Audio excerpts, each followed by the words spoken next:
in on a course, a diligent, focused course on what? What's the subject we've been talking about? Objection. Objection, scripts, transition statements, Closing and second closing. closing and second closing. So my question is, outside of this room, during these general trainings, who have been applying these? Give it up for these guys that have been. Your hand went up very slow. Give it up for these guys. The only way that we're going to master this is to do this outside of this room. And we're going to find out very shortly of the ones that raise their hands if you've really been doing it outside of this room. Because if you've been doing it outside of this room, then you know them, correct? Yes. So last time we went over these, we played a little game. Who remembers that game? I don't remember. I don't remember either. Well, it's because Wheel you of guys Fortune. didn't win. Wheel of Fortune. No, we didn't win. But here's what happened. Here's why we didn't win. It's my fault. Yay, he admitted it. It's my fault. What? It's my fault we didn't win. The questions were rigged for the women. Oh, get off it. So the questions were easy. What I did this time is the questions are completely and solely has everything to do with only the scripts. If you don't know the scripts, you ain't getting it right. Ain't getting it right. That's grammatically correct. It's just that plain and simple. So what we're going to do first is we're going to go over these things, okay? Because I have a feeling that some of you guys haven't been seeing these in a while. Who hasn't seen these scripts? And it's, that means you haven't been doing it. No, I've No. been in there or in there. Isabel, don't worry. You know these, girl. You use them. All right? So I want you to pay attention to all of these because we're going to be tested on all of them. All right?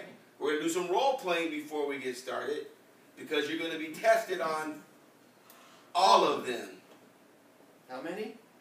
All of them. Objections and transitions. What did I drink? Water. I don't know, but you should pass it around.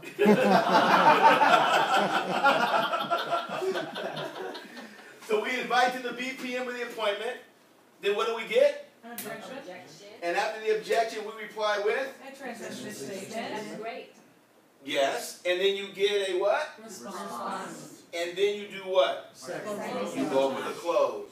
Next one. The scenario of disaster. So you avoid the scenario of disaster. First thing, your what? Let's read together. Your enthusiasm creates curiosity. They ask questions. You attempt to answer the questions. You answer wrong. They jump to conclusions. And the result is failure. So because of this, we have a special little script for our warm market. What's that script, Ricky? That's a great question. That's a great question. Christopher, do you Thank see you for how asking. great they're doing Glad with you the, asked. the I'm glad you questions and stuff like that? Get that question a lot. Yeah. We get that question a lot. Yes, yeah, that's a great question. Let's go to that script. Let's go to transition statements first. Remember, I want you to remember something. All of these are going to be part of Jeopardy. Which is fine, Ricky. But as I see Gracie writing these down like she does every single BPM, you're not going to be able to cheat. No notes. No notes No during notes. Jeopardy. If you're not cheating, you're not trying. Okay, watch it. Who's heard that line before? Out of Christopher's mouth? I never When he's being sarcastic at the BPM? Credit coaches, maybe? Transition statement. Let's read it together. That's a great question. Thank you for asking. I'm glad you asked. You know, I get that question often. I completely understand. Thanks for the feedback. That's an interesting question. Who has been using these? Thanks for asking. Thank you for asking me. Let's go to the next one. Closing for the appointment. Again. These are on Jeopardy. Okay? So you gotta know them. By now we should know these, correct? This is just a review, but we are still going to do role playing. So what day is better for you? Day to day. So So are evenings or weekends better? So is it better for you to meet me at my office or for me to come to you? Is Saturday morning or Wednesday evening better for you and your spouse? So are you more interested in the opportunity, our client services, or both? So can we meet one-on-one, or is the corporate overview more your cup of tea? you hate that phrase, don't you? I see it in your little face. Okay, so the one I've never, I mean, that's not mean it's bad, just never used it. I like that one. See, it all depends on who you are. See, it's all skewed towards the girls. We're gonna win in Jeopardy, and you're shipping out excuses. So sorry, Ricky. Maybe your bench should be taking notes right Next. I don't like him. Next. Oh, I like him.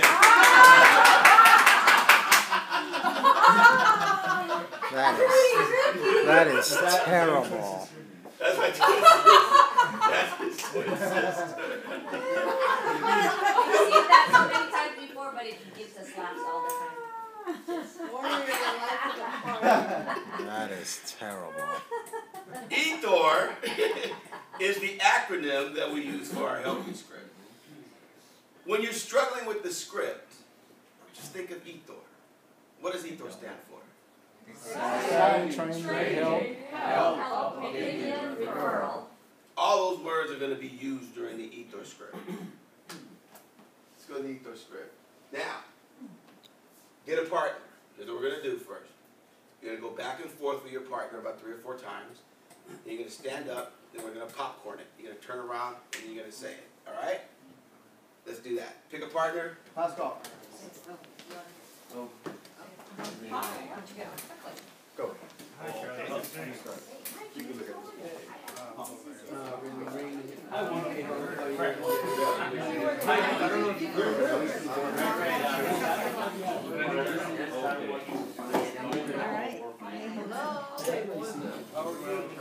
You got something to say?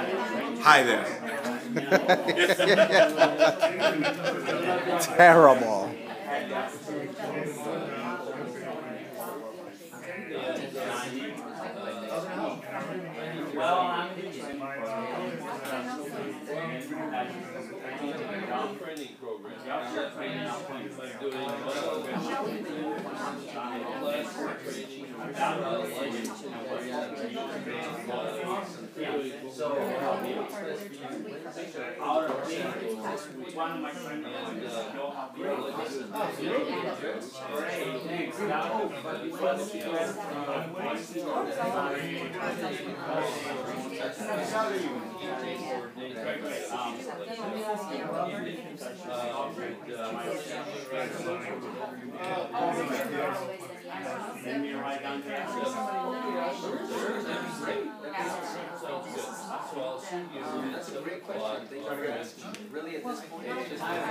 Ricky, Yes. who do you think is going to win? Who do you think is going to win Jeopardy tonight? Oh, man, that's a great question. First of all, thank you for asking. I appreciate the question. You're very welcome. I think the men are going to completely dominate tonight. Okay. They're going to just Why do you say stomp on that? the women. The superior sex is going to come out victorious. What? We're going to flex our muscles. What? I see you over there agreeing with me. Fist Why? bump. I appreciate Don't put that. words in my mouth. Look, I Why? see you fist pumping me Why? right now. Why? Yeah, we got this. Why do you think that's the case? That was the case. Why do you think that the males are going to win? Oh, well, I've never seen an inferior gender beat a superior gender. So you're saying that women are superior because they won last time, didn't they? You know, that's an interesting statement coming from a man that you would actually say that. Well, you said that you've never seen an inferior gender Right. win, but On a you saw the level women playing field. win. We actually rigged it for the women. But you saw the women win. Yeah, we rigged it for the women. Okay. I don't like your questions anymore.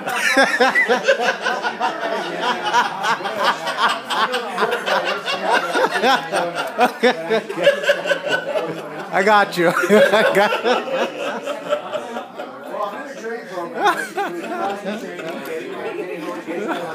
Oh man.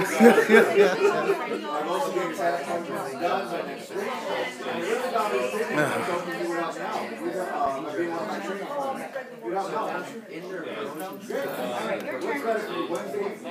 How are you? I'm good, Errol. Long time no talk.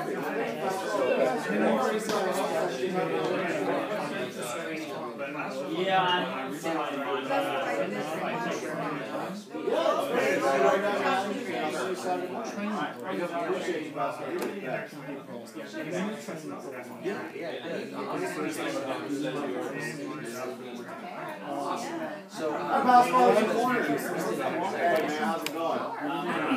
Hey man, I don't know if you've heard, but I recently had the opportunity to join a financial services company called Procpecting. Well, I'm in the training program, and unless you're a classroom trainer, and you're always good at it, my goal is to get into training for a month. And I really value your help, so I was hoping to help you and your husband. So what day was that? Wednesday or Friday?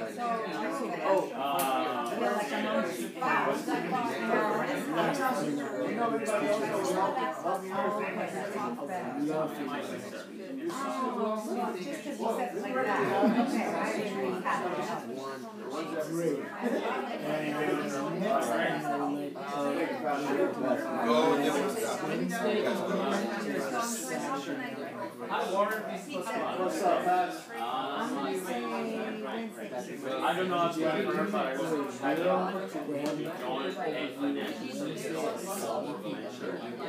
need to get it done. Well, I'm not training. Just getting my license. My goal is to get my license. I should talk to you about the other stuff. By being one of the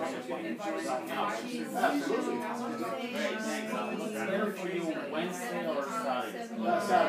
Saturday.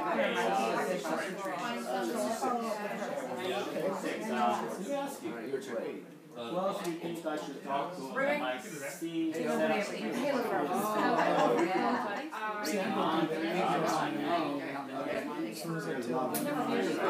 Whoosh.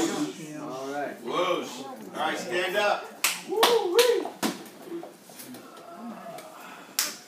Turn around. Who's excited about doing this without even looking because you know it and you mastered Is it? that what it is? Turn around? Gracie, was that a photographic snapshot just now? Nice. All right, start it off. Errol. Hi, Ricky. How are you? Errol, I'm great. Great. Well, you know, Ricky, I've started with a financial service company named World Financial Group, and I am in training right now. I don't remember it all word for word. Isabel. Hey, how are you, Ricky? I'm good. Good. Oh, sorry. I I don't know appreciate if you wanting to you. look at me. I don't know if I've recently had the opportunity to join a financial services company called WFG, and I need your help. Okay, Warner. Do we it continues, right? Yeah. I'm in the training program, and I'm getting it's classroom training, getting my license, and I need 10 training appointments done by next week. And I really value your opinion, and I was wondering if you could help me out. You can help me out, won't you? Carol.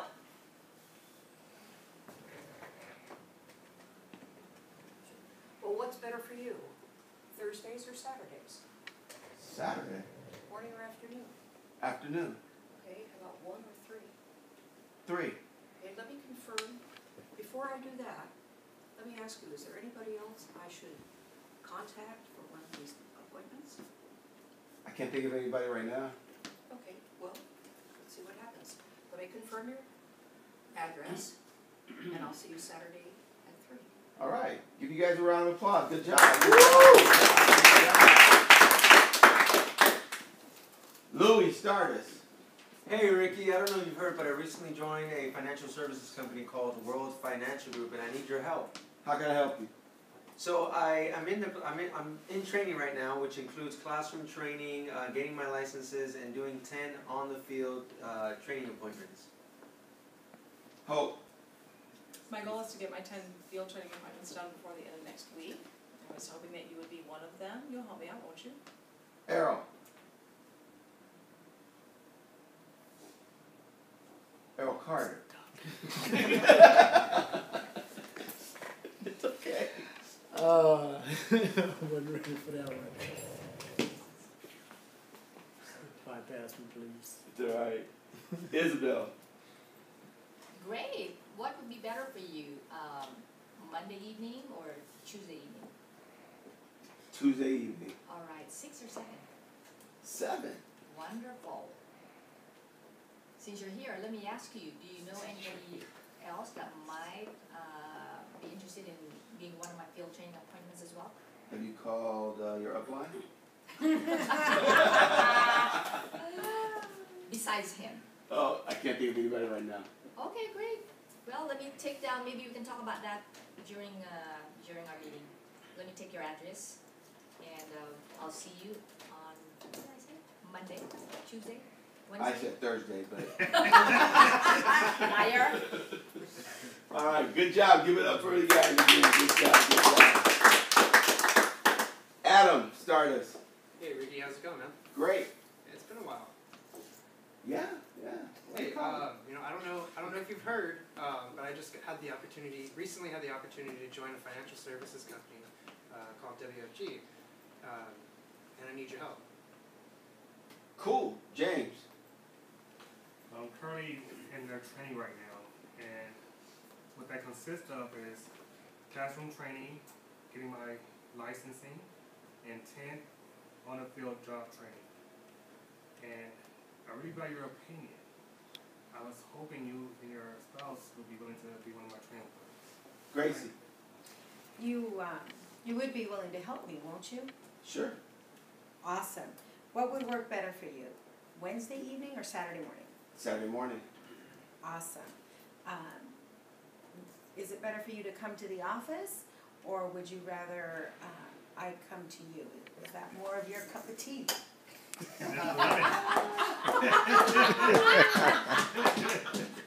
coming to me is more of my cup of tea.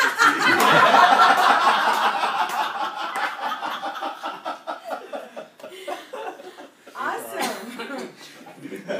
Do you know anybody else I can serve tea to? No, just you. Oh, Lord have mercy. All right, give it up for you guys. Great job. Belinda, you want to start us? Oh, okay. Hi Ricky, this is Belinda. And I don't know if you've heard, but I've started with a new financial institution called World Financial. And part of that is I have to participate in training programs. I have to train for the license as well as have in-the-field training. Would you be willing to help me out? Sure, Steve. What would be the best time for you? Would Wednesday evening around 7 or would Saturday morning around 9 work better for you? Saturday morning around 9 is better. Great, great. And would you rather come to me or would you like me to come to you? You come to me. Okay, let me make sure I have your address right. It's blah, blah, blah, blah, blah, blah, right? That sounds, yeah. Okay. Good, good. And by the way, you know, I am growing my business, so do you know anybody else that, you know, I might be able to share what we do with? Not top of my head, but I'll think of some. Okay. Well, after you see what we do, I think maybe you'll be interested and excited enough to refer you to some other people. Wow, okay. Okay? All right, great. I'll see you Saturday morning at 9. Give it up for these guys. All right.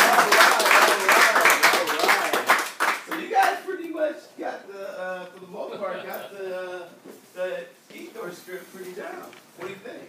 I think so too. So let me ask you this: how many of you feel better about the ethos script and your ability to work your way through than you did when we started a couple of months ago?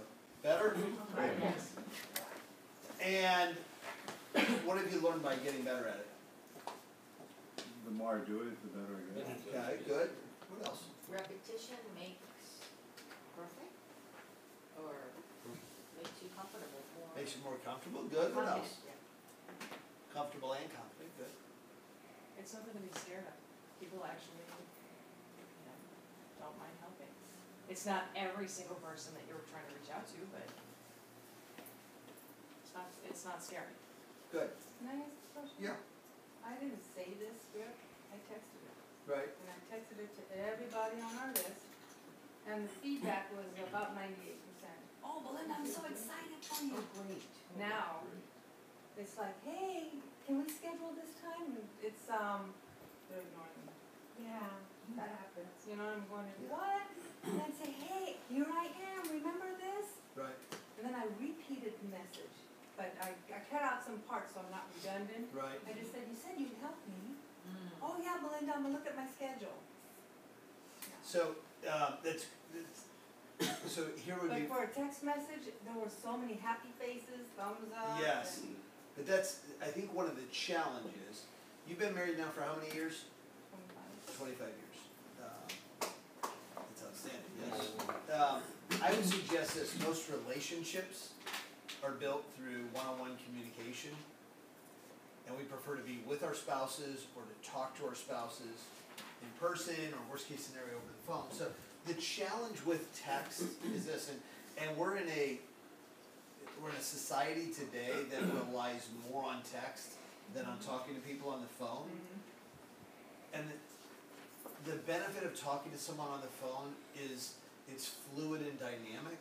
And so in one phone call you can go from start to our desired finish. When we send a text, now they have a chance to sort of read it and decide how they're going to respond, and they can give you the thumbs up, right? That's excited, but then we're not to the end yet. We just got enough affirmation on that text, but we still haven't reached the desired end, and that's sort of what you're running into. I think some of the roadblocks that you're running into, if it was all part of one phone call, I think would be less likely to happen. And it's something that, it's not just you, Belinda, with these guys and our full-time staff, it's something I talk about all the time. It's too convenient for us, text is, so we rely on it too much, but it's not as effective a form of communication, especially in the world of influence, which is what we're trying to do, right? But my children, for example. I'm trying to influence my children to grow up with certain values and certain principles. You wouldn't text that to them. Exactly. Because, why? Because I'm trying to influence them. Yeah, but these people I'm reaching out to during the course of the day. Yes. But they're working. Yes. And actually, they're corporate people, so Yes. they're working till 8 o'clock, 9 o'clock Yes. at night.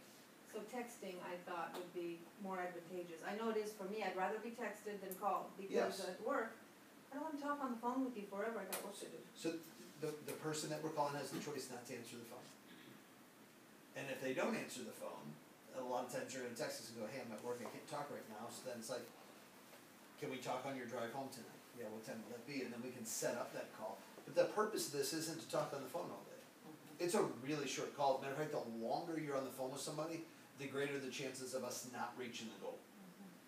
So by definition, it's designed to be, in other words, when I'm calling my warm market, if I was calling Warner, for example, there's a good chance that we would talk about the Rams, or we would talk about baseball, or we would talk about something, right? There's things that we share in common that we enjoy talking about, and that most of our conversations, or many of them at least, are sort of peppered with these things that we enjoy and we share in common, right?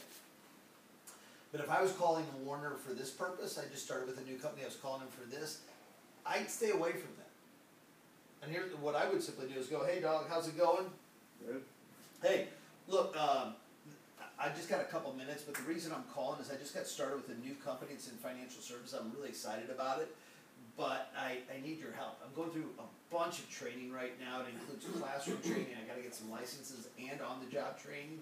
And I was really hoping that, as a favor to me, you could be one of my on-the-job trainings. You'll help me out, won't you?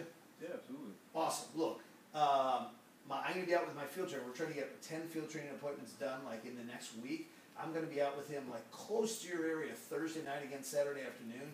Which one of those two would be easiest for you? This is Thursday night. Thursday night would? Yeah. Awesome. Hey, listen, I gotta scoot. I'll call you later. I definitely want to catch up with you about the Lakers. Can you believe what's going on with LeBron? It's nutso. But I gotta scoot right now. Cool? Yeah, sounds great. Right. So What if I'm he letting said, him know I only have Tuesday available? then I'll either default to Tuesday or whatever the case might be. But the point, I can go through that objection handling technique, but the point is when I'm calling him about business and about this, I personally don't like to mix the pleasure with the business. I like it to just be straightforward business. If it's a no, if I don't get to decide, I can call back later or tomorrow or later this week and we're still boys. But what I don't like to do is call and talk all this BS, and in the back of my mind, I'm waiting for the right time to like jump out of the bushes with a bullhorn and go, John 3:16, gotcha. You know what I mean? I'm like, that's sort of like I'm not like building rapport for 5 or 10 or 15 minutes and then like sneaking it in. We're boys. We're already good. I shouldn't have to do that. So I want to make this call completely on its own merit and live and die on its own merit. It's a short call. I'm getting right to the point with the call, and whether it's good, bad, or indifferent, then I'm circling back later. Then I'm whether it's later that day, the next day, 2 days later, whatever the case might be. But I've got a purpose in this phone call, and so I'll just let them know, hey, look, I wish I had time to catch up. I don't right now. Actually, the reason I was calling you is about business, sort of. I just got started with the company. I'm excited about it. I'm in training. Training's super intense. This classroom training, I gotta get some licenses, believe it or not. And there's a bunch of on-the-job training. So I'm letting him know this is not a normal call, and so he's listening differently. But the whole thing is, I want you to just think about this. I want all of you to think about this, because I think most of us were brought up in a similar fashion, certainly not identical, right? I was raised by wolves in a cave, but similar experiences, right? In that, we were brought up in a way that our parents taught us not to inconvenience people, not to be an imposition on people, not to like, right? Like, we can handle things on our own, right? You don't need to inconvenience them, you don't need to imposition them in any sort of way, right? You go to your uncle's house or the neighbor's house, they ask you, would you like something to eat or drink? Oh, no, I'm fine. You could be like a kid that just got done playing outside for 3 hours. No, I'm fine, I'm not going to drink anything, right? Like, just be polite, be respectful, right? Yet on the other hand, here's the other side of that coin that they raised us. Anytime somebody calls for help, if they're friends or family, we bend over backwards. Right. And our parents set that example. We saw them do that. We saw them not imposition other people. Right? Inconvenience themselves so they wouldn't have to imposition other people. And we saw our parents bend over backwards to help every time they were asked. Right? True or not true? True. Not true. Okay, the exception. That's right. Sort of the exception to the rule, though. I think that's the most case. When we call people, here's the fact of the matter. These people that we're calling, if they were calling you and said, hey, I need your help, I'm in training, I'm going through some licensing, I got classroom training, but I need like 10 training appointments, and they asked for your help to be one of those training appointments, and it was a 25 to 30-minute appointment, there's not one person on your list that you would say no to. Well, of course I'll help you out. And you wouldn't like rake them over the coals about it. You would agree to help them because that's who you are. That's in your nature. And my belief is, before I pick up the phone, is that that's who they are. That's why they're on the list. That's why they're people that I call friends, because they're those kinds of people. Those are the kind of people I call friends. If they're not that kind of people, they're probably not a friend of mine, right? The kind of people that don't help out others, yeah, those tend not to be my friends, right? Those are other people's friends. My friends tend to be the kind of people that are generous and want to help and serve other people. So if they're on that list before I make the call, like, I already believe that you want to help me. What I've got to get over is my conditioning growing up of not wanting to ask for help. And where most people I see screw up the script or the invitation in general, it's because they don't want to ask for help. And the magic in the genie in the bottle is asking for help. That's what triggers it's a trigger for people. Literally, if a complete stranger walks up to you and goes like this, see how quickly Louis reached out his hand? Why did he do that? It's a conditioned response. We don't think about it. Somebody reaches out, it's awkward if somebody reaches out their hand and you just like stand there. It feels uncomfortable for you to just stand there, doesn't it? No, I've done it. When you're calling and asking for help, it's a conditioned response. I'm asking for help. It's very uncomfortable for people not to say yes. If there's people that know you and respect you got any kind of relationship with, right? So I'm mindful of that when I'm making the calls, and I expect them to wanna help, and it's not a big deal. Like, it's a 30-minute training appointment. I'm not asking them, like, to do anything crazy. And if I can't ask them if I can't ask them, they wanna agree to a 30-minute training appointment, They'll like, never roll over some shit with you. what? I said they'll never roll over some shit with you. Like if they won't sit down with you for 20 minutes. No, that's not what I was getting at. Oh, sorry. If they won't sit down with me for 30 minutes to help me, then I really question what kind of relationship we got to begin with. The problem is when we don't ask for help, but instead, here's what we try and do. We try and come off like I'm an advisor, we got all these products and services that are gonna help you, like we can make it, what we try and do is make it a value proposition. We try and make it a value proposition, and that's when the whole thing implodes. Now, one of our scripts in the warm market is designed as a value proposition. They're all designed behind this notion of, will you help me? You'll help me, won't you? Because that's what people in our warm markets respond to. Now, Apple can't do that on their billboard advertising, right, in New York, in Times Square, right? They've got to have a value proposition, right? God bless you. God bless. God bless all of you. But this is your warm market. These are people that you know. Now, every once in a while, somebody that you know, every once in a while, it's the timing's not right, or something's going on that you don't know about that they're not sharing with you, and so every once in a while, somebody might give you a stall. But I want to talk to these people. I want to have a brief conversation, and I want to get to the end zone, if you will. Too oftentimes that I see this in our invitations, I see it in setting appointments, I see it in our follow-up. Too oftentimes we rely on text, oftentimes because we have a presupposition about them. Oh, I don't want to bother them, I don't want to do this, I don't want to do that. Well, I was doing it at 9 o'clock at night. Yeah, okay, yeah. So, yeah. So, like, if my phone rings at 9 o'clock at night, maybe I'll answer it, maybe I won't. But it's up to me, right? I don't feel a sense of obligation to answer the phone no matter what time it rings. Right? The phone is here for my convenience, not the person calling me. So, I always call people with the same sort of perspective. So, I want to really challenge you when it comes to invitations and follow-up and setting appointments. I want to challenge you to minimize or eliminate the use of text. And I know you want to eliminate it, but that's why I want to challenge you to minimize or eliminate it. Because if I challenge you to minimize or eliminate it, it's going to cause you to rethink a bunch of times you feel inclined to text and cause you to pick up the phone and talk. Will you pull out the flip chart real quick? Do you mind if I just hijack this for just a minute? Go ahead. Okay. Are you sure? I got a big stain right here. I apologize. I got a little tiny bit of salsa right there for lunch, and then I tried to dab it out with water, and it just like If you wouldn't have said anything. I know, but it's me. Would not have noticed. So, Do you recommend I go and call them all back? so I would, and I probably wouldn't leave a message. I would probably call till I get a hold of them. Okay, probably. So because they already know the intent of your call, right? So I don't want to leave probably a message with most of the people. So influence, right?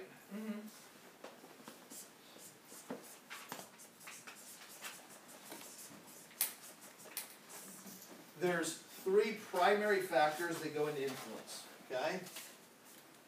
Do you know what those 3 primary factors are? Is it? When we're talking about influence, when we're talking about communication. Words. Thank you. Tone. Body language. And, yeah. Good. So it's words, right? Yeah. It's what's called voice, Our voice qualities. qualities. What would be voice qualities? Hope said one of them. Tone, volume, Speed. rate or speed, right? Sort of vocabulary is a good one, right? Pitch, timbre, these are all voice qualities, right? And then the third one is physiology. Okay? This is going to be, I'm sorry, this is like an epiphany. Like, I want you guys to understand it. Just, here's the deal. If I share this with you guys, I need like a pinky swear, and then my daughter just did some sort of where we licked our thumbs and locked it. I don't know what that means, but we gotta lock it, okay? So here's what I'm asking for. If I share this with you, here's the deal. The people that missed tonight, you can't share it with anyone. Okay. This is just for you guys. Pinky Okay? promise. Okay, what? Pinky promise, lick the thumb, and lock it down, whatever it's called. That's what all the cool kids are doing these days. So, voice quality. So, if somebody speaks really, really fast and they talk really fast and they just got a lot of words to say and they can't get them out of their mouth fast enough, is talking to someone who is slow and measured in their speech and what they're going to say. What does a person who speaks really, really fast think about? The person who's communicating a little bit slower. They're dull, they're annoying, they're dumb, they're an idiot, right? Yeah. What does the slow-speaking guy think about the fast-talking guy? Idiot. Yeah. Shyster, idiot, fast-talking, liar, right? So we make these assumptions. Why? Because there's a disconnect in our communication. Our communication is different. Same with proximity, right?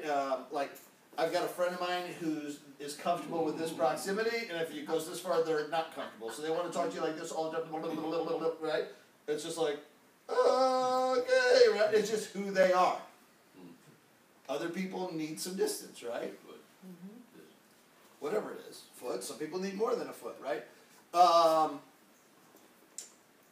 Volume. Some people speak very softly. Some people speak louder, right? So all of these voice qualities help to create rapport, and when we have rapport, we've got an opportunity to influence, right? Gracie, we talked about rapport today, right? Okay. So these are the three primary factors that influence our ability to influence somebody using communication, okay? So the question is, what percent of it is the words we use, what percent of it is the voice qualities, and what percent of it is our physiology? Somebody other than Hope. I'd say voice quality would be the highest. Okay, good. Anybody else? Carol's Voice agree. and physiology. Okay. So certainly if you're talking to over the phone, the voice quality would be the key thing. Okay. Face to face might be the physiology. Okay. What I used to do with my customer service reps is I bought each of them a mirror. Yeah. And they would smile in the mirror because their attitude would be reflected in the mirror, and then their voices would be happier and more engaging. Right. Smart. Studies, I mean, they've been doing these studies for literally decades. These go back to like the 60s. The words,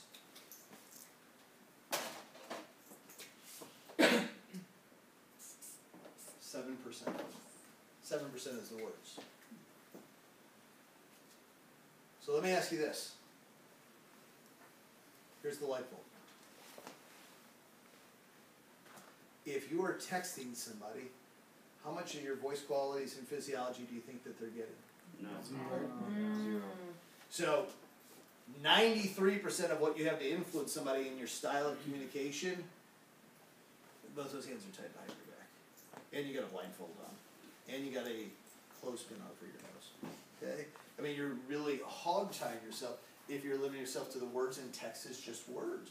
Have you ever misread and misinterpreted a text from your spouse or somebody else? Yeah. Right? It got like off the rails when it was just like, no, I didn't mean that at all. Yes, you did. I know what you meant. They thought that you thought you knew what they meant just based on the words, but it was out of context because it didn't have this context. 38% is voice qualities, and 55% is physiology. So like Steve said, is it ideal? So if I'm speaking to Louis in Mozone, for example, now, what did I call it earlier, Jim? What's that? What did I call it earlier? Not Mozone. Lozano. Lozano. So if you're in Lozano, right? Spanish for Mozone. Louis, stand up. We're in Mozone, okay? And if I'm the associate and Louis the guest and I'm talking to him like this, what do you think my chances are of influencing him? Not much. He's Only never by coming fear. back. Right. Now the truth of the matter is, it depends. What if his arms are crossed? Yeah, if his arms are crossed, and he's like that, and he's cold, and he's like, I'm not sure why I'm here, the first thing I'm going to do is mirror his physiology. He's not gonna go, why is this guy mimicking me? Because he's so caught up in his head and his state. Yeah. Right? True story. So I'm like this. Here's what I did. True story. So Tom Stewart, my brother-in-law, was making some cold calls, invited a guy down, and the guy came down, and we had a huge Mo Zone. I don't know, we had probably 80 people in the Mo Zone, and it's rocking, and people are really like, Schloeman, Schloeman, Schloeman. I'm like, yeah, what's going on? Like, I'm having a good time, music's going, there are all these people shaking all these hands, right? They're like, there's some dude here, and he's so pissed, he's so hot, right? So I'm like, oh, great, just what I want to do is, like, in the middle of this rockin' Mo Zone, right? All these people excited to be here, all these guests excited to be here, his meet was, right? But he was just like, his energy was just so bad. So he was in the lobby, and I go, and he's just like, beat right, just like, so I just like, mirrored him. He's a big, stocky guy, right? And I'm just like, I said, so, I understand you've got some sort of concerns. He's like, you're damn right I do. But he was a construction guy, blah, blah, blah, right? And so what I did was mirrored with my voice qualities and my physiology right in. I go, look, hang on, here's the deal. If you're upset, look, if you want to leave, you can leave right now. But here's what I know for a fact. There's no way that we can continue to have this conversation if you're going to yell and be disruptive. And his arms dropped, and his voice dropped. It would have never happened if I didn't first match and mirror. If I wasn't first matching the level of intensity and the state that he was in, so I matched it, and in the back of his mind, subconsciously, here's the way it works. These are subconscious pattern cues that we're picking up. In the back of his mind, he goes, this guy's just like me. Because I seem just like him in my physiology and in my voice qualities. So once I knew that, I shifted gears in my physiology. His gears shifted in physiology. Then I shifted in my tone of voice. His shifted in tone of voice. It's called pacing. It's matching and mirroring. It's pacing and leading. Okay? So the point, thank you. Give it up for Louis. Great job. So these voice qualities are super important when you're on the phone. The challenge with any of these scripts is we're just using words. And it's like a blurt of words, and then we just sort of wait for a response. And they've got all the time in the world to sort of, what does this mean? What do I think? Like, and just the idea of the scripts and the transition statements, and right, and the objection, and all the things that we're doing is there's a fluid dynamic to communication. There's a fluid dynamic to influencing somebody and to helping them make a choice that you believe is good for them, right? Like, I joked earlier, but like jumping out of a bush with a blowhorn and going, John 3:16, or you're going to run, right, is a technique. And I'm sure there's a percentage of the public that it would resonate with. But there's probably a larger percentage that it wouldn't resonate with, right? So if I wanted to influence somebody to come back to the church and get baptized and sort of go down that road, I'm going to want to have a conversation and begin to influence them. Don't worry about baptism. Let's just get you back to church, right? You're going to love the music, right? And then I get them in the church and I introduce them to some people, right? It's about it. So I'm trying to influence them, but I'm using words. I'm using all of this. So I'm paying attention to my voice qualities when I'm talking to them on the phone. And I'm paying attention to my physiology. Like, you'll find that a lot of people who are great on the phone can't sit down. They're constantly moving, they're constantly walking around because they're engaged in their physiology. Even though you can't see it, it causes your voice to feel different. If you're talking to someone and you're stretched out on your couch, do you think do you think people can tell the difference if you're doing that or if you're walking around somewhere? Yes. Even if they don't hear any background noise, yes. The energy of your voice is different because your energy is different. So engaging your physiology and your voice qualities, we've been focusing for almost 3 months on the words. On the words, which you got to master. But these are all telephone scripts, and it's really important to use them that way. The objection handling is telephone based, right? The presentations that we're doing are live and in person, or Zoom, or what do you call those things? What are the other ones? Zoom and Skype, right? That sort of stuff. So Let me ask you a question. Can I have a few more minutes? You have as much time as you want. It's a great question. They just don't wanna play Jeopardy. Actually, you guys did a great job with these. I mean, you really, I was Yeah. pretty impressed, to be honest with you. So, let me ask you this though.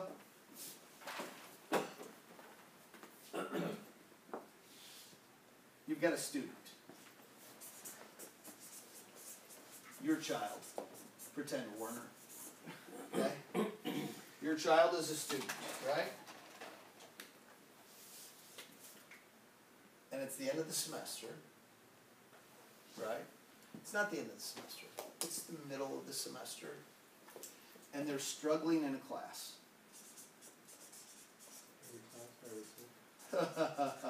You're thinking of my report card. Right? Yeah, pretty much, right? They're struggling in every class, right?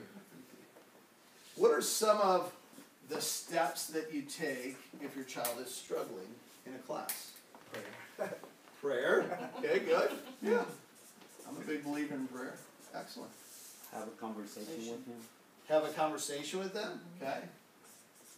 Tutoring. Help them. Excellent. Tutor, you get a tutor. You help them. Sometimes you could threaten them, but, Let's get some direction. Okay, so what you're saying is, you said threaten, I'm gonna say you increase pain. the accountability, Oh, okay. right? I mean, Interesting. Would that be you're the not pain really and that's- threatening them, Yeah. it's like, but you're trying to increase the intensity and the severity of this is really that important, right? Yeah. Would that Getting some question? Yeah. Would that be the same as motivate? Could be. Could be. Because motivation is what?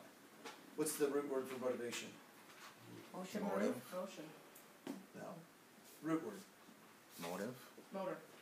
Motive. Oh. Motive is the root word for motivation.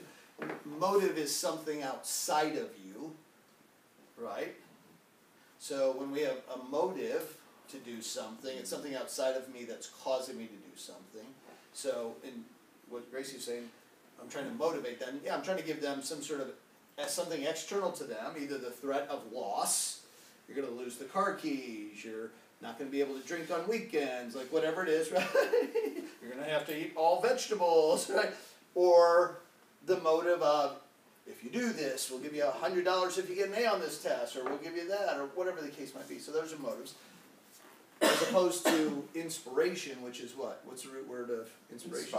Inspire. In spirit. Which means in spirit, right? That's something inside of you that sort of takes a hold of you, and the desire comes from within, which is different than motive. But anyway, so there's prayer, conversation, tutor, help them increase accountability. Okay, so. Christopher? Yes. With the conversation thing, a lot of that probably would be asking them, what is it that, what problems, what's the challenge that That's you're the having? conversation. Yeah, that's part of the that'd be the But- conversation. But there's also a conversation where you could just tell them everything. Yeah. Like, don't let that happen again, you better get your act together and that kind of stuff. There's one other one I had in my notes, which was along the same lines, but extra work. You'd have them do extra work if they're struggling, right? You've forgotten to get some input from the teacher, because they may get it up to A, B, C, D, and then they don't get any E, F, G. So if you know what they've already mastered, where they feel good, that will help you in conversation, tutoring, helping them. Spoken like a Increasing. teacher. So, now, if the prayers aren't answered, or they go unprayed, right? We never pray the prayers. Don't have the conversation. We don't take advantage of the tutors. We don't help them enough. Nobody does any extra work. There's no increased accountability, or not enough of these things. Then we're faced with two decisions at the end of the semester. Okay? They're failing at the end of the semester. So what are our two decisions at the end of the semester? Because this is from a parent perspective? Yeah, so one is, Quit a repeat. huh? Yeah. Quit a repeat, right? Yeah, one is, yeah, we, what did I put? No. What did I put in my notes?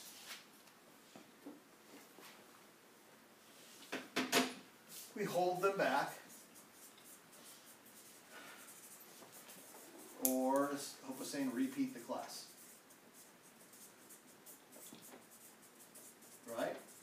option, yes or no? Yes. Okay. What are the benefits of holding them back? They'll definitely pass, it's repeating what they learned. Okay. They should pass the They second should, time. definitely.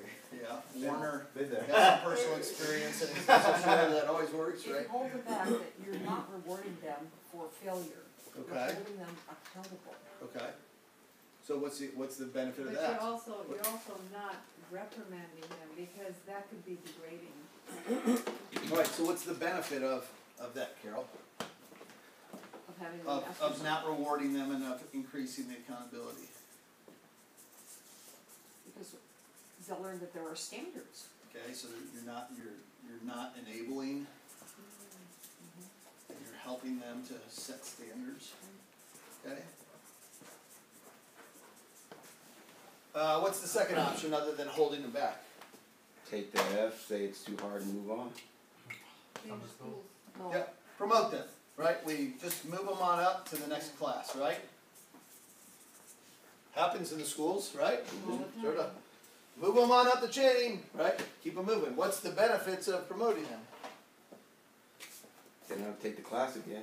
Right? Yeah. So yeah, you don't have to do the work. Avoid doing the work more, right? That they were pretty much avoiding doing up here.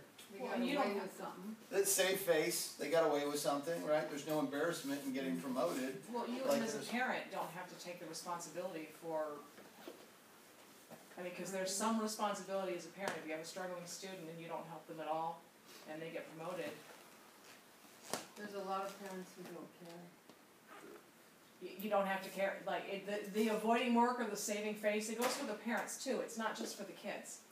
I think you lose integrity. Okay. What's it, the benefits? The benefit is they're slaughtering themselves into something that's less than their ability. If they have the Actually ability. gonna hurt the student. Long term, Well, you are you're learning. setting them You're up for hurting failure. Can I If speak? they're not ready, Can I speak from experience? Move forward, yes. What if, I think the benefits would be, my parents set accountability, even though they allowed me to get promoted. They set their standards of accountability raised, therefore I mimicked that since that was my household. So that was a benefit for me. Okay. You guys are excellent students.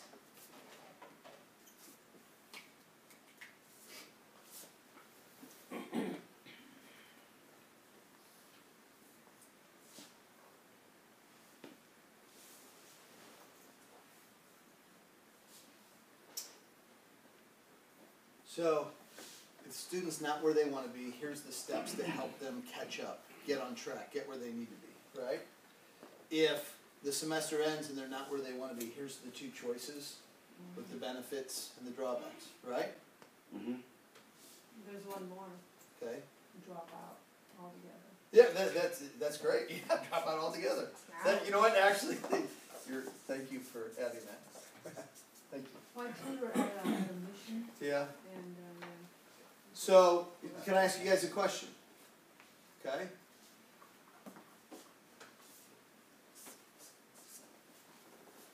What if the student was in a classroom? What if we're talking about being a student of life? And what if the class that we were talking about wasn't biology or math or chemistry or English, but what if it was step number 1 here?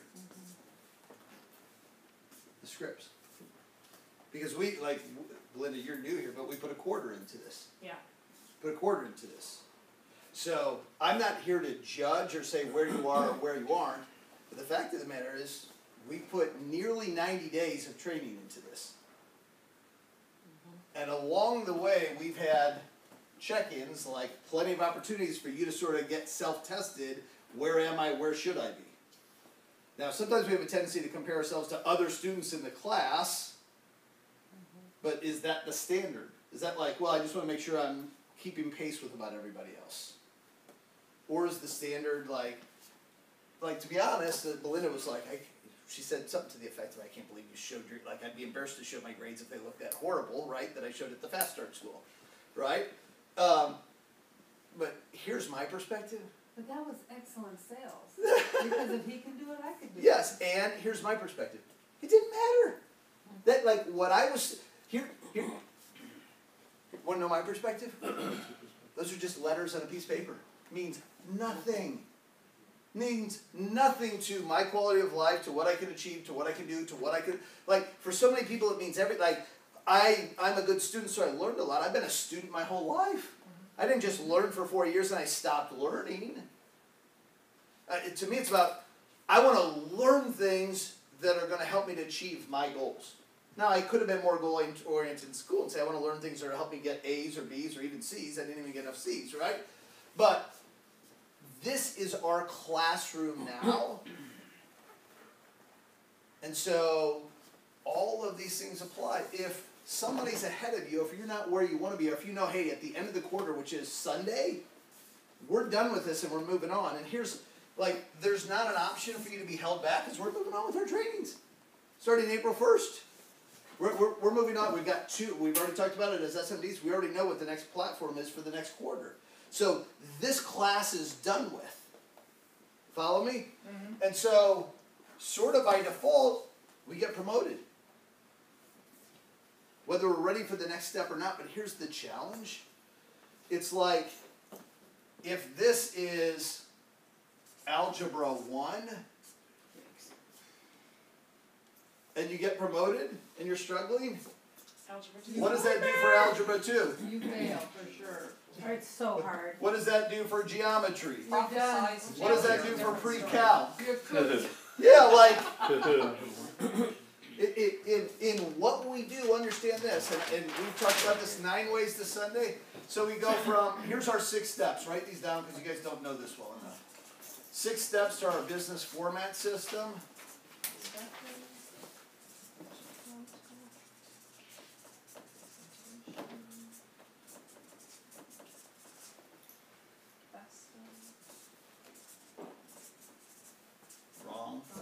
Wrong. Startup follow-up duplication. Follow-up startup duplication. Okay, so Hope was close. She was 5 out of 6. If I tossed a marker to one of you guys without putting this up there, I said, what are the 6 steps of the business format system? How many of you could ace that? Well, I would get close. You would be 5 out of 6. So, Yeah. right. But here's my point. I just rattled those off like it was nothing. Why? Because I was obsessed with being a great student here 20 years ago when I started. I want you to just put in perspective. You've seen how bad of a student I was in the real world, right? Right? And let's not kid ourselves. Even if I would have taken gotten a 4.0 my final semester, what would that move my overall GPA to? Like a 2.2? Like, it wouldn't have moved the needle at all. It wouldn't have, I had too many units done, right? But when I got here, from the day that I started, the day I filled out my associate membership agreement, 7 weeks later, I had my life license, which you could not pre-study for online. Mm-hmm. You had to either go Monday evening, Tuesday, Wednesday, Thursday, Friday, from 6 to 10, 2 consecutive weeks, plus a Saturday morning from 8 a.m. to 1 p.m. Or you had to go Saturday and Sunday, all day Saturday and Sunday for 3 or 4 consecutive weekends.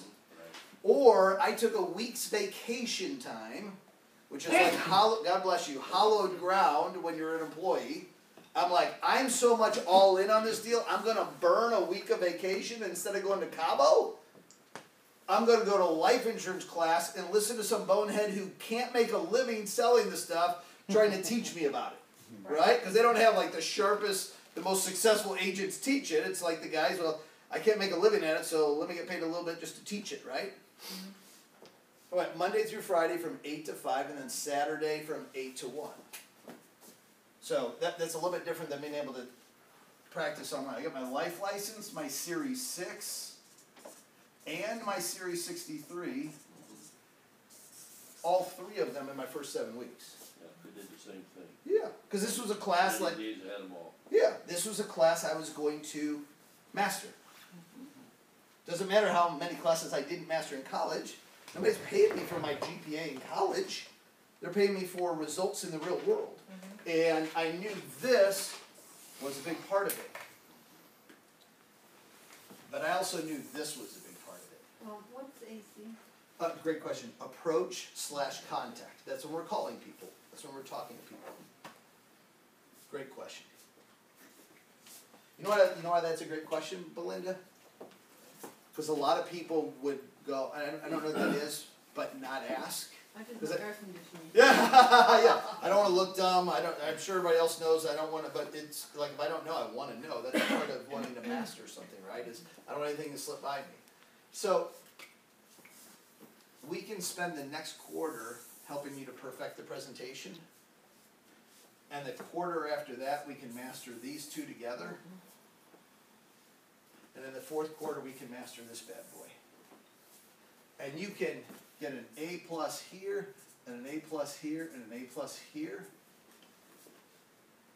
But if your skills and confidence here is a C, it literally doesn't matter how good you are at these. It doesn't matter. It doesn't matter. There are agents who go from company to company to company to company, some of them every year or 2 or 3 years, some of them every 5 years, some of them every 10 years, but they bounce around company to company. And they're all, like all of these agents, and I've interviewed plenty of them, and I've recruited some from other insurance companies to come here. You met one the other day, Gracie, right? Some of them have come here and left here and gone to other companies. The majority of them are all really good at this stuff, which is sort of the heart of being a licensed agent. But they go from company to company to company, and they struggle financially for this. Because they're not able to create enough activity. Right. It doesn't matter how good you are at the presentation and uncovering people's needs and creating a beautiful presentation and a solution and helping to find the right products and services and it doesn't matter how good you are at all that stuff if you're not able to get in front of people. Hope. Is that why every single time I bring an industry guy that sits down with you, he's like, well, how do you get your leads? Yes. Because, because he doesn't know how to get his own leads, and he wants to find out how good is the lead system here to be provided for me. Oh, wow. Wow. Whether they buy them, correct, or whatever, like there's so many different lead systems out there for them. But the fact of the matter is, the man or the woman who can create their own activity never starves. Matter of fact, not only never starves, but prospers. So, we got a chance to go to our company convention, but here's what you'll see at the company convention, right? You'll see people who can barely speak English. Nothing wrong with not being able to speak English, right? They learn, I mean, it's not that they can't articulate themselves in a language, just English wasn't their first language, right? But who speak primarily to English-speaking clients, and yet their English is very, very broken. You'll see people on stage that just aren't that sharp, that make me, the 2.1 guy, look pretty sharp.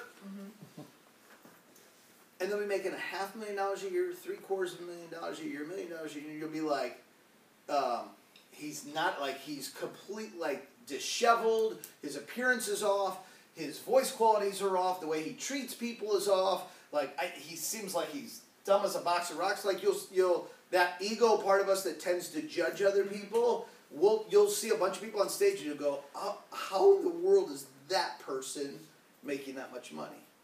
And the answer is, they know how to create a lot of activity. You don't have to be that good. You can be a C, a C, and a C if you're an A here. But if you're a C here, you can't, it doesn't matter if you're an A here. Here's the best if you're an A in these areas and a C here, here's the best that it'll get for you. Oh, you're really good at the presentation and helping clients pass well. Let me give you a matchup. Discount your fees and services by 50%. Let me give you a matchup. Let me explain to you the way a matchup works. It's a very powerful system for one of these two individuals. So we'll call this person, person A. We'll call this person, person B. Okay? Person A gets an A+ in prospecting and approach contact, calling people, setting up appointments, inviting guests. They get a C at all the presentations. All the stuff that people love to get good at around here. People are naturally attracted to, I want to be this guy. I want to be this guy.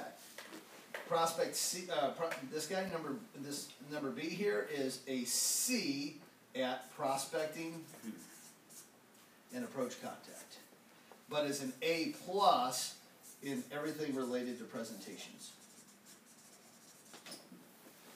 They're great at sitting down with clients, doing a presentation, collecting the data, putting together a beautiful plan, figuring out exactly what their needs are, all the right solutions, shopping the marketplace, getting all the right products and services, saving the person money, reducing their taxes, increasing their coverage, getting them better rates of return. Like, they're awesome at all that stuff.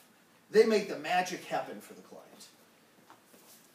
They're just not really good at creating activity. This person's outstanding at creating activity and getting guests to show up and setting appointments, but is sort of average at best, sitting down with clients, getting them to go to the next step, collecting their needs on a data collect, putting together the presentation, putting together the solutions. They're average at best. So you know what happens? They create so much activity, let's say in a given week, they create 20 appointments. Now let's say this. Yeah, so let's say they create 15 appointments, and this person creates 2. It's pretty much real numbers for people that are A pluses over here. Regularly create 15, 20, 25 appointments. A week. Yeah, yeah. People that are really good at the presentations, but they create 2, 3, 4. Okay, so if they made 15 appointments a week, what was the total number of calls they made in the course of that week? More. But here's the thing. Typically, let's just make up some numbers, okay? This one makes 30 calls a week and creates 2 appointments, right? This one, 120 calls a week and creates 15. You're like, well, wait a minute, the ratios are off. Yes, because when you're doing a lot more of it, your skills increase and your ratios improve. Yeah. So here's the way it works. So this person only has 2 that they're running on their own. This person has 15. Guess which ones they're going to take? Well, I know I'm not the best presenter. I'm going to take these 8, because these are the best appointments. These are the easiest. I know they're interested. I know they're qualified. I know they've got the income. I'm going to take these. These other 7, I'm going to offer to this person. Well, I'm great at presentations. He's given me an opportunity to do 7 more presentations this week, and if I don't take them, I'm only going on 2. So can they tag team? You have these 2 different personalities, and you have partnerships? Yes, and that's what I'm describing. That's what we do all the time. But what I'm trying to teach you is which one of the tags do you want to be? I want to be both. Yes. So this person. So by giving them this person runs the appointment, and whatever is closed, they get 50% of the deal, and this person gets 50% of the deal. It's an equal split. This person made one of these phone calls that generated one of these appointments, and they get half of the income. This person goes on the first appointment, drives there, does the presentation, gets the commitment to come back for a data collect, drives back. They drive and collect the data, get commitments, drive back. They work on their computer, build a financial plan, shop the market, get the illustrations, call the product providers, drive back, make the presentation, hopefully close business, write up some apps, then they come back to the office. Then they send all the apps into the company, then they follow up with the company to make sure the underwriting's going and get any questions, then they follow up the client, hey, we're missing this, we need that, then the policies finally get issued, then they drive back to the client again and deliver the policies for half of the money. This person made a phone call, set up a appointment, and they get the other half. And all of that time that this person was running around doing the presentations, how many more calls were they able to make, and how many more appointments were they able to create with all the time they got back? The magic is in mastering this. The sex appeal, the thing that's attractive to to just about all of you and most people in the business is this. And this is why people struggle. They want to get so good at this that they look right past this. It's like there was a guy I followed that's he's like a money blogger on Twitter, and he said most people go broke trying to look rich. And my reply was the key is to look broke, and that's how you get rich. Act like you're broke and you'll get rich. Act like you're rich and you're going to wind up being broke. And then he commented back, and he's a pretty well-known money blogger, but he's got like one of these mohawks, right? He's a younger guy, right? And so I was like, because he was like, yep, that's what I've been doing. I was like, bro, like, I can't imagine how much you spend on hair glue every day just to keep that thing in place. So I know you aren't acting broke. He thought it was funny. Earlier this week, I saw on the app, Warner was being congratulated. Late in the office, and you were making 50 calls or some kind of number like that. So everyone was cheering him on. So he is A. He's trying to become A. I'm trying to coach him to become A. He's in the development process of becoming A. He's probably the front runner in the office for becoming A. Yeah. But he's also got a natural proclivity towards being an A because he's outgoing and charming and...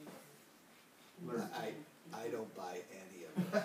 Because I know what he was like when he walked. Now he has that, but here's what I would tell you, Belinda. Okay, so Hubert Humphrey, the founder of the company, used to talk about Ed Milet sort of in the same way, and he's like, here's two horses in a race. He's like, one is this wild stallion that's in the gate and like just has all this raw power and energy and talent, right? And you naturally want to bet on it. But when the gates drop and the horse hits the track, you don't know if it's going to run the race, if it's going to run in the infield, if it's going to run up on the stands where all the people are. He said next to it, you got a track horse. Sort of dumb, sort of slow. The gates drop, it's got its little blinders on, and it's just going to plunkety-plunk around the track. And Hubert, the founder of the company, was like, I'm that guy. I'm just a methodical plotter. So I've been doing this too long to say, well, he's outgoing and he's gregarious, so that, yes, those are gifts that are going to help him to win, but at the same time, that type of individual is oftentimes easier distracted, all over the place, doesn't want to stay on script because they think they got all this personality that's worked for them their whole life, that they've never needed a script before, where people that tend to be more introverted and maybe a little bit quieter tend to be better at following the scripts and just checking. If you look at throughout my hierarchy at the people who consistently sort of follow this regimen of making the calls and getting good at the scripts and overcoming, most of them are more introverted by nature. Most of them are. You look at Mark, Daniel Holt, Evan Janis, like you begin to look at all the people that are really good at being disciplined in what they're doing every day. They're not the Warners of the world. Now, does that mean he can't? No, I'm more like Warner. I know he can't because I did it. But what's the point? Here's the point. We're done with this. Does that mean you're done with it? No. I don't know. It's really up to you. But here's what I believe is, based on the way that you studied this the first quarter, you've gotten better. But I don't think you had it set in your mind by the end of the quarter, I was going to master this. Oh, yeah. Because I think we would have showed up differently if you, like, if you were intending on mastering it, regardless of what everybody else did. Because here's the deal. When I was at your level of the business, when I was here the same number of days as you, or you, or you, or you, when I was making the same income that you are, right? None of those guys that were sitting next to me in the room for the training like this are here today. None of them. Because they were all keeping up with each other. Well, I'm not doing so bad because I'm doing a little bit better than Pasquale. Not as good as Adam, but, right? I was doing this. It wasn't about where they were. It was like, what's the next thing I've got to get good at here to prove myself? Right. I didn't prove myself enough academically in school. In the work world, it was all about proving myself. So I was like, I need to prove myself here. I need to prove myself here. When I started, there was no pregame and there was no classes. Mozone broke, guess what? One play, and like we'd show up in like 5 minutes before the meeting, we'd figure out who was doing the presentation and who was going to do general training. I mean, we had a couple hundred people there every Tuesday night, every Saturday. And when I was new, I would because we didn't have any classes, I sat in the BPM room probably 75% of the first 2.5 months I was here. Because I just wanted to study the guys that were the presenters, because here's what I knew. Not because I wanted to be great at presentations. They're trusted, and we'd have 15, 20, 25, 30 guests every single Tuesday and every single Saturday. I'm like, so the whole office is trusting those two people to recruit those guests. Right. I want to learn why they're chosen to recruit those guests, and I want to learn what they're doing. Not because I wanted to be a presenter. I want to, the results of the business is recruiting people to either become an agent with you in business or to become your client. Right. It's to attract them to one of those two things. Those are the guys that are the best. I want to study them. So I didn't go to general training for the better part of 3 months. I was in there studying them. Like literally, I would show up early. There was no pregame. I go, Warren and Louie are the guys doing it. I'm like, hey, what can I do to help? And it was literally Jason Adams, right? You guys know Jason, Stephen Carroll's son, and Chris Kramer. Jason would be like, would set up the chairs for us. And Kramer would be like, why don't you go get me a soda? Or what? Like, they would just sort of boss me around, but I didn't care. Because, I just wanted, them to allow me to be around. I just wanted to learn from them. And I'd sit in the back and I'd take notes and notes and notes and notes. And afterwards, when the dust settled, or the next day, I'd be like, hey, why do you say this? Or why do you do it this way this time? Normally you do it that time. And I just wanted to learn sort of the mindset. But I was obsessed with mastering the class. My concern is, can I be, brutally honest with you guys? Mm-hmm. Yes, no? Yes. I know it's really hot in here. Here's my concern. There's a bunch of you that probably went from, in this topic right here, that we've been literally, not you, Belinda, but everybody else spent the better part of, maybe not 12 weeks, because it was after the Wealth Bowl, but sort of 9 weeks in. Certainly enough time to master this stuff, if you spent any time at all away from the classroom. I think many of you went from a D or a D plus is sort of where you were with the scripts before we started, to I think a bunch of you are probably a C plus or a B minus. We might have somebody that's a B. And here's my concern for you, not for me, because I've already got 600 licensed agents, but my concern for you is the minute we take our eyes off this and we switch to the next training for the next quarter, this naturally regresses. Because you're not going to keep up with it. If you didn't put the time and energy into mastering it when class was in session, it's like, my son doesn't do well in Algebra 1, but we promote him to Algebra 2 anyway. Well, if he didn't put in the extra work and take the tutor when he was taking Algebra 1, what are the chances in the summer between Algebra 1 and Algebra 2 he puts in the extra work then? Not really, unless I make him, not very likely. But I'm not here to make any of you. What I'm here to do is teach you the right things, give you the right feedback, give you leadership, and help you to maybe look at things from a different perspective so that you're not motivated, but you're inspired, right? So, I got really good at this. I'm pretty good at these things, right? But I got really good at this. And this is literally, in my mind, there's an old saying in sales that there's really no middle class in sales. There's the successful ones that win all the trips and make all the money, and then there's the ones that are struggling, their boss is on their butt, they're not making their numbers, they're micromanaging them, hey, where are you, that sort of stuff, right? And to me, that's really like these two worlds in WFG.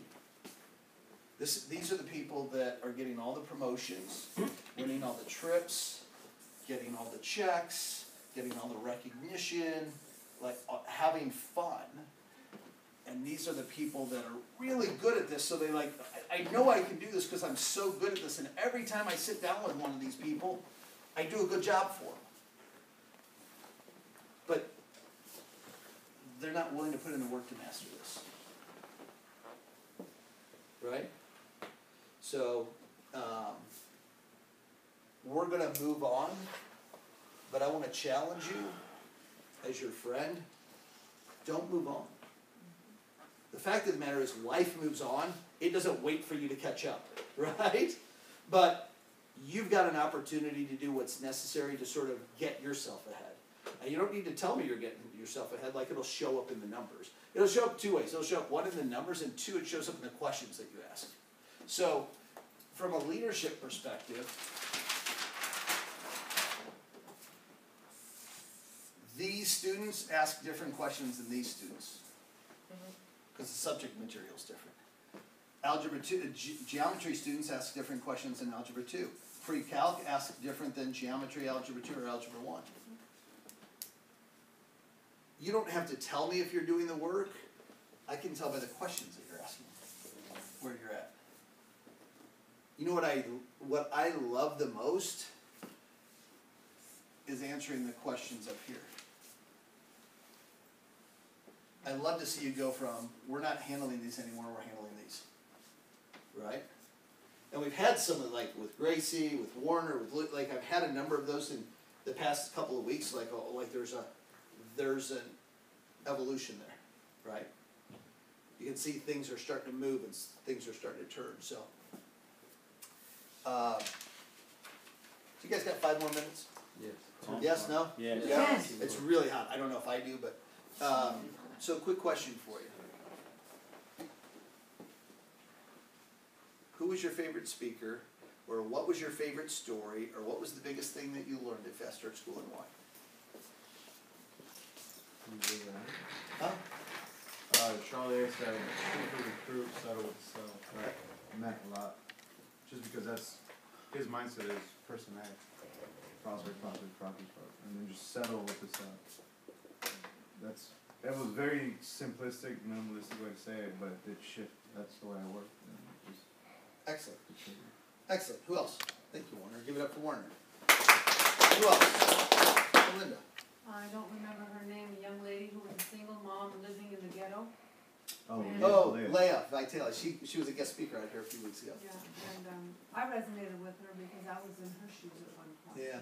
So that's why I thought if she can do it, I can do it. She, like, how difficult she had it is for her with her son. It's just like you can't imagine how like he's physically violent. Not because he's got hate in his heart. It's just part of the like, just it's like it's just got to be emotionally and physically draining. And she puts so much into that, and then she crushes it here. Right? Somehow, Gracie, she has enough time.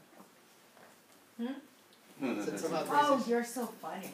I find myself. She doesn't have 2 daughters getting married 2 months apart. I bet she would trade. Yeah. The one that says that the day you plant your seed is not the day you eat the fruit. Yeah, oh yeah. Yeah. Very good. Very good. The day you plant the seed is not the day you eat the fruit. Right? Who said that? I know that about you guys. Like, I'm not expecting to eat any fruit today, but what I do want to see is you guys starting to sprout a little and getting a little green leaf going, and you know, that sort of stuff. What else? Parquet, something like that. Person, story, and idea that really resonate with you, connected, just moved you. Big game. I don't know her name either, but the young lady that made the analogy of the fog, and how we all got to the event, and you couldn't see across the lake or whatever, and there's a huge picture after the sun came down. And the analogy was that our leadership is leading us to what they see in front of us, where the whole goal is. We just don't know that there's this fog that we can't see. And thank you. So, if I can just add to that, and I'm so glad you shared that.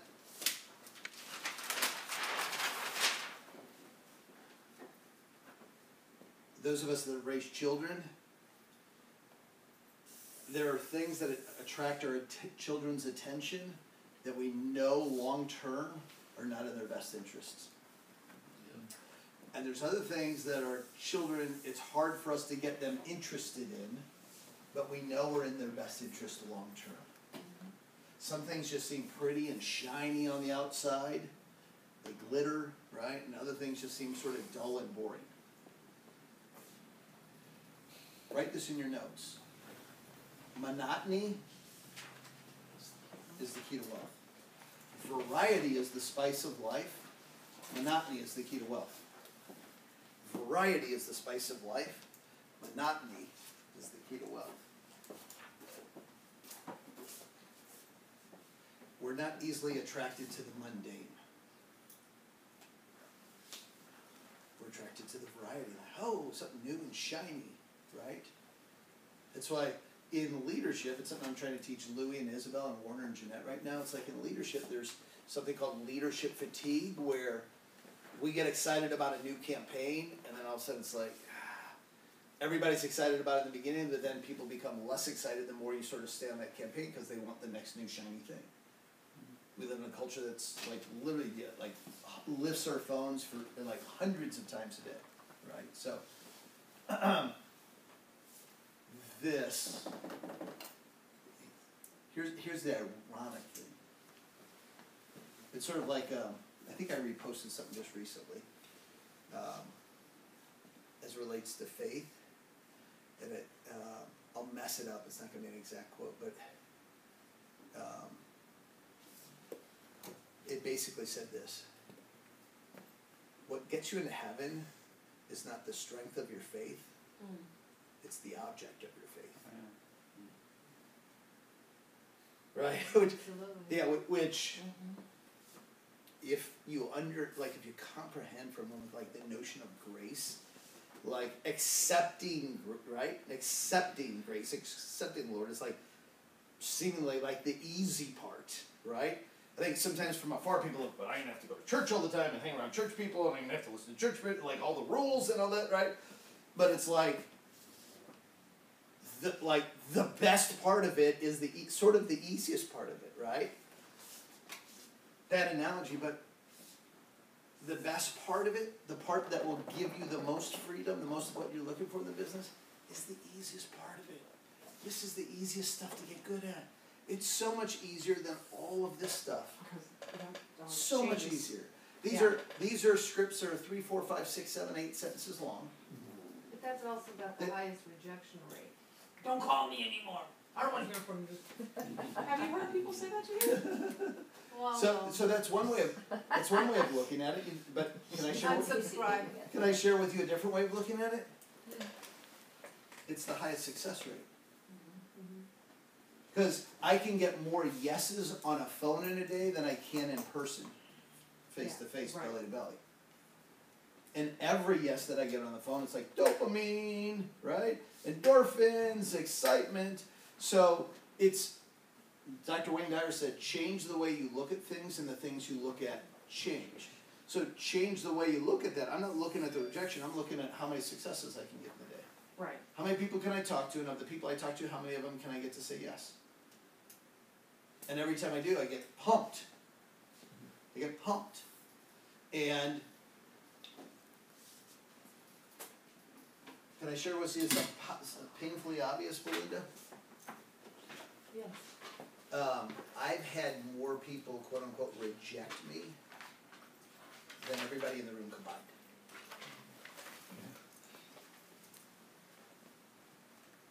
Like I'm trying to, I can't think of one of those rejections right now. I'm sure if I tried hard enough, I could come up with a few that were memorable. We had a hard no last week. I don't even remember it. It was just what my brain has been trained to work. But I remember a lot of yeses. And a lot of the yeses I can't help but remember because I see them every day, I talk to them every day, we communicate every day. They're clients or agents or previous agents or whatever the case might be. So it like in the big picture of things, in the big scheme of things, it's hard to remember the no's. The rejection is so temporary and so fleeting. But the yeses are so long term and sustaining and bring so much joy and hope and excitement. You know. So I mean, you look at baseball. If you're successful 3 out of 10 times, you're an all-star. If you do it over the course of 8 or 10 years, you're a Hall of Famer. Being successful 3 out of 10, it's a sport of failure. You're failing 70% of the time. So, but guys who are great at baseball, like aren't focused on how many times they failed. They're focused on how many hits they got, how many times they get on base. So I just want to challenge you that all of these other things we're going to teach you and we're going to help you to get great at. Don't stop mastering this craft until you're an A, until it's like riding a bike. I've mastered it so much I can walk away from it, come back to it, and it's just like second fiddle to me. And you've all had that in jobs in your career. You've all been in a job where a certain skill set or multiple skill sets like you could just do in your sleep. Not the day you showed up, but at some point in your career you could do them in your sleep. Okay? Get to a point where you can do this in your sleep. We're literally, where I go, okay, next week, and I'm not going to tell you what night, I'm going to be calling each one of you somewhere between the hours of 1 and 4 a.m. And when you answer the phone, I'm going to be asking you to invite me. And then you get the call. Like, just be able to be woken up out of a, like, what are you doing? Answer the phone. I don't know, like, who is that, honey? It's that guy from WFG. What do you want? Invite me. Like you just woke up, stone cold, right? It's like, but it's just like it's just that easy, right? It's just that easy because it's just reflexive. You can't help it.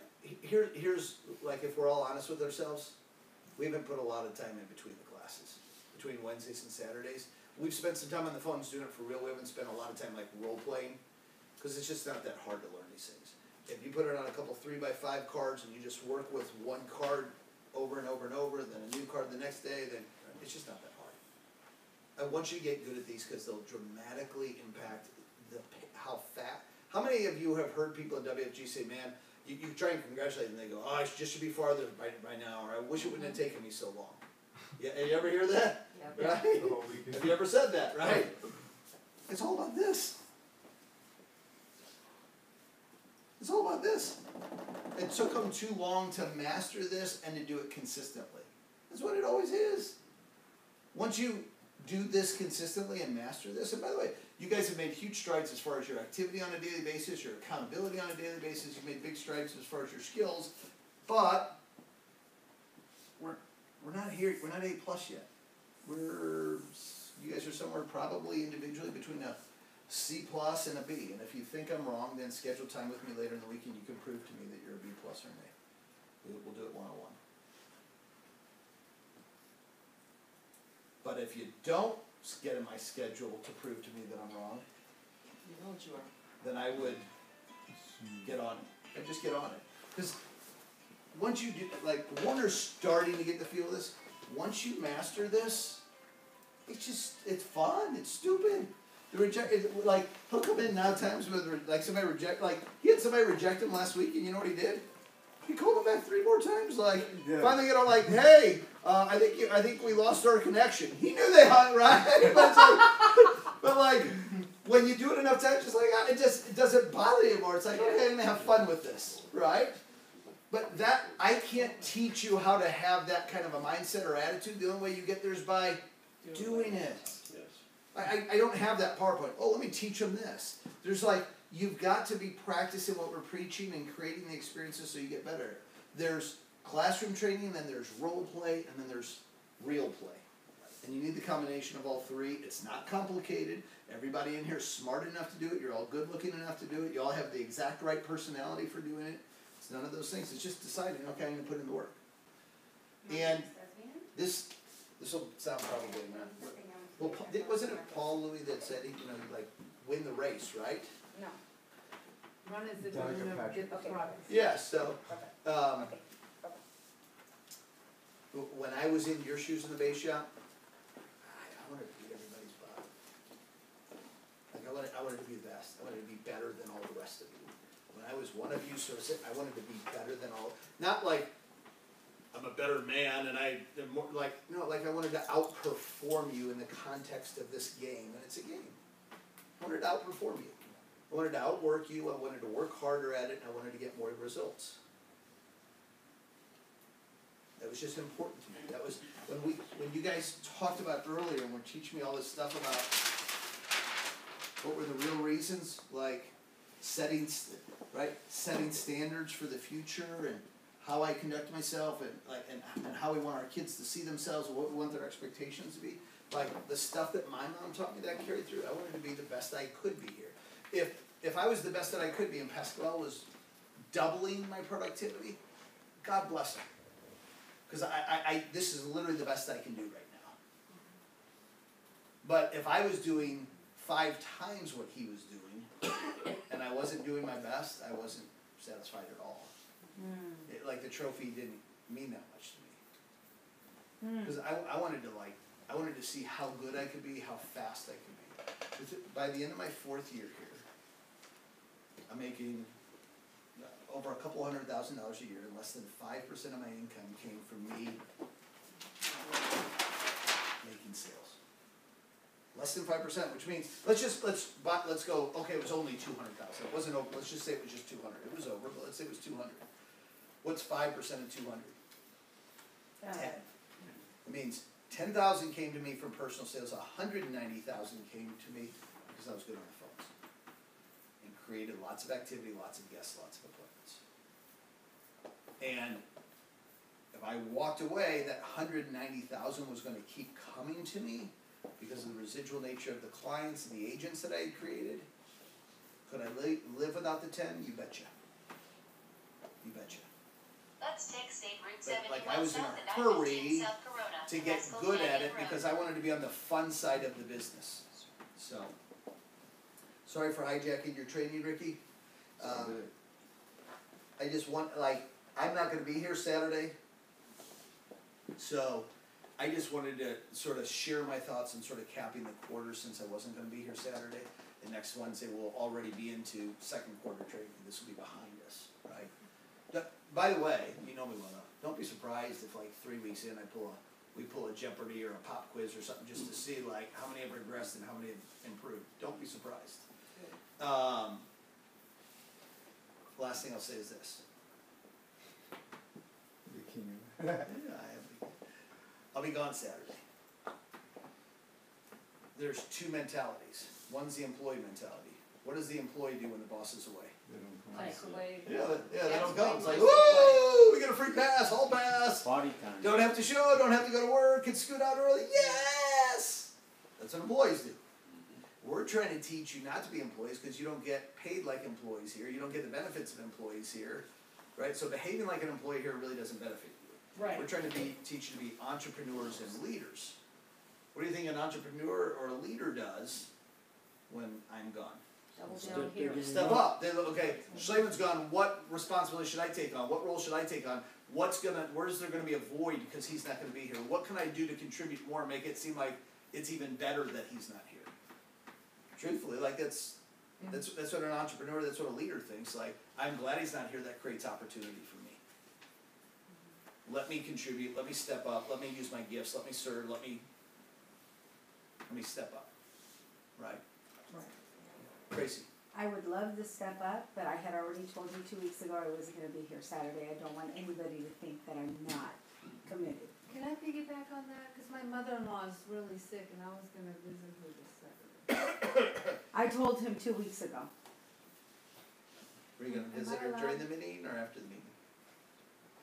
Where does she live? She lives in Hemet, so we were gonna leave at 8:30 in the morning. It's all up to you individually. I just want to let you know that I'm going to be in San Francisco at a basketball tournament with my son and with another young man that I've been mentoring for quite some time. So. You being all Jim Maloney, going to your son's games and having fun. Yay! That's one of the benefits. I know. Of Good for the you. hard work that he has done. Yeah. Yes. Well, I could have done it if I didn't work hard. I mean, truthfully, but it feels better when you've worked hard and achieved something to enjoy those kinds of things. Like you can go on a vacation if you didn't achieve anything at work, but it feels better to go on vacation when you knocked it out of the park. You just enjoy the vacation more. So, all right. So I want to really challenge and encourage you guys. Make a decision tonight. Take some small action. Take a script with you. Grab an old set of notes. Take a PowerPoint. Do something where it's like, no, I'm going to get better at this. And then whether you put it on your mirror in your bathroom at home, you put it in your car. Do something to make a conscious decision that I've got to get myself in front of this more often so that I can get better at this. Because at the end of the day, this is a business of words. It's not a big business of digging ditches. It's not a business of hanging power lines. It's It's not a business of Excel spreadsheets, it's a business of words. It's a business of words. And so the better you get at that, being able to communicate what our message is about, our story and our mission, the more people you're going to be able to help, you're going to be able to serve. Right? Right. All right, so love you guys. Have a great evening, everybody.